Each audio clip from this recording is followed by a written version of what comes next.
Hi friends, ఇప్పుడు గులాబ్ జామున్ ఎలా ready చేసుకోవాలో చూసేద్దాం. కొన్ని పాలతో అయితే పిండిని కలిపేసుకొని ఒక 15 మినిట్స్ పక్కకు పెట్టుకోవాలి.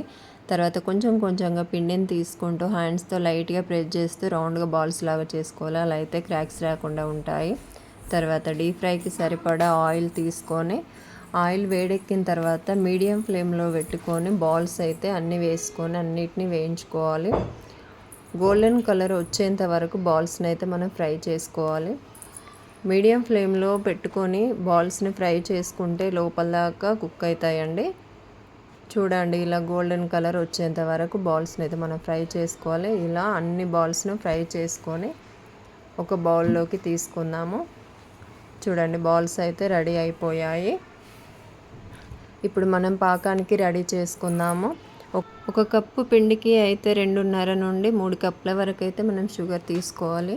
ఇందులో 3 కప్పుల వాటర్ యాడ్ చేసి పాకం అయితే రెడీ చేసుకుందాము. ఈ పాకం మరిగేలోపు ఈలోపు గార్నిషింగ్ కోసం అయితే నేను కాజు అండ్ బాదం అయితే తురుముతున్నాను.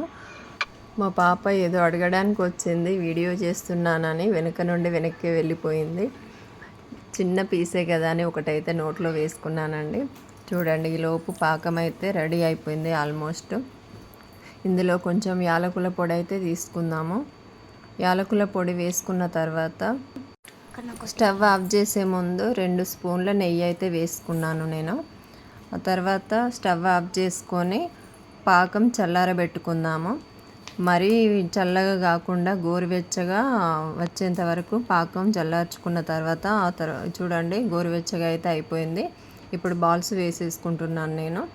బాల్స్ వేసుకున్న తర్వాత ఒక 20 మినిట్స్ అయితే మనం సోక్ చేసుకోవాలి. 20 మినిట్స్ తర్వాత ఎలా ఉందో ఒకసారి చూసేద్దాం రండి. ఓకే, ఆల్మోస్ట్ గులాబ్ జామున్ అయితే రెడీ అయిపోయింది. ఇందాక గార్నిషింగ్ కోసం అయితే మనం రెడీ చేసుకున్నాము, అదైతే పైన వేసుకుంటున్నాను నేను.